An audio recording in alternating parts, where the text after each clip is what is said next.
So we mentioned first element. First element is that God says, look, the cursedness of the Jewish people will not come from anyone else. It comes from you. You're responsible for your reputation, not someone else.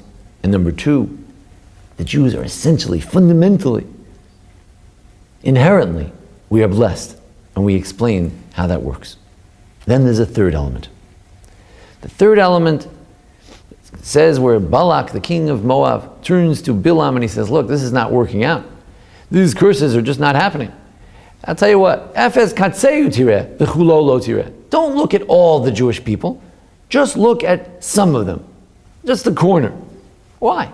Why did Balak suggest looking only at some of the Jews? So the Midrash HaGadol says, Tein datcha lakotzim shebehem. Why don't you take a look at the thorns among the Jews? There've got to be some thorns, some sinners. Why don't you look at them? That's who you could curse. Balak understood something very fundamental, which the Tzror Hamor, that Spanish commentator we've mentioned before, that Spanish exile, the Tzror Hamor Avraham Sibag, says, Kol ha'edah kulam kadoshim. We read in Korach, and Korach was right. All of Israel are holy. Not that every Jew is holy. Sometimes some of us may sin. But as an entity, as an entirety, as a unit, as a nation, we are a holy nation. And therefore, Bilam just couldn't curse those Jews, because as a nation, as a camp of Israel together, he could look at the side or look at the front or the back. But we're together. And when we're together, Kulam Kadoshim, we're all holy. As a nation, as an entity, we're Knesset Yisrael, the collective of Israel. We are Israel. We are Jacob. We are written on the throne of God. As a collective, there can be no curse against the Jewish people. Individuals may have sinned. As a collective, we are blessed. That's the third reason why it's impossible to curse the Jews. And finally,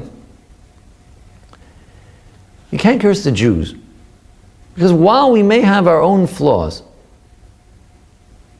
I know that, says God. Don't let someone else say that. You know how it is. Sometimes you might curse yourself. You might look at yourself and say, oh, I have all these different flaws. Who am I? But if someone else comes and says, you have all these different flaws, you say, how dare you? You say I have flaws. I don't have these flaws. When it comes to Parshat Balak, it's about someone coming from the outside. The first time in the book of Bamidbar and the whole Torah, where we have an outside perspective. The whole scenery shifts to some place in Moab, some place in Petorah, some place in Mesopotamia.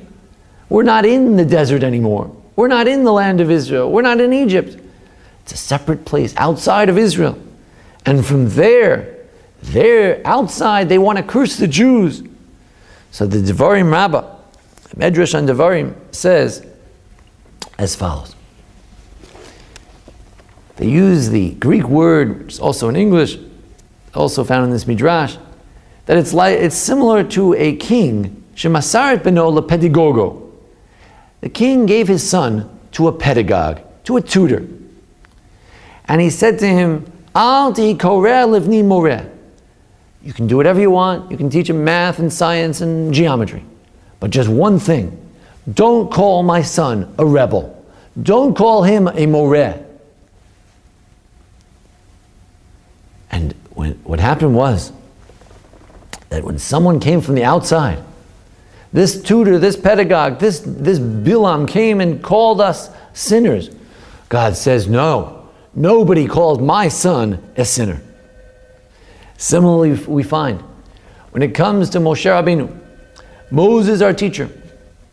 Moses, our teacher, turns to the Jewish people and he says, Shimuna Hamorim, you listen up here, you rebels. And God says, I'm sorry, Moshe, but that's a sin. We don't call the Jews Morim, rebels.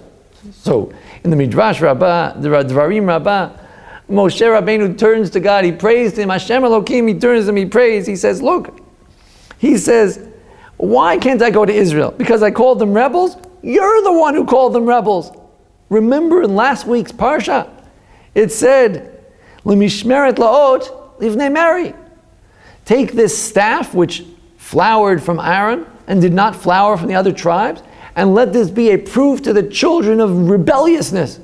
God, you called them rebels. And God comes to Moshe and he says, no, you don't call my kids rebels. That's not what you do. Nobody calls my children rebels. We are banim lamakom. We're children of God. No one calls your children rebels with impunity. But a word of caution is in line. Midrash Lamdenu says that all this talk, as Bilam puts it, that God doesn't see the sins of Israel. It might make us think that, as the Gemara says in Baba Kama, Kadosh Baruch Hu Vatran, maybe God he doesn't care about sins. He doesn't not too particular about sins. God forbid. No, it's because, as the Siva Shalom said, it's because we love God. That's why God doesn't see the sins. It's not because God doesn't care. As the Sifri says, that as the Gemara, in Sanhedrin says, Yisrael afal pi shechata, Yisraelu. Even though the Jew sins, he continues to be a Jew.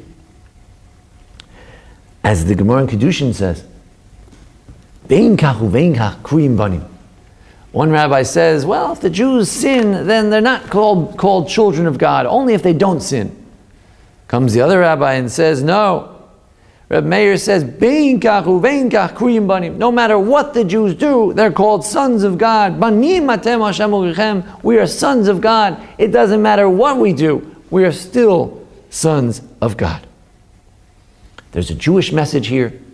The Jewish message is that as the children of God, this special relationship we have with God, we love God, God loves us.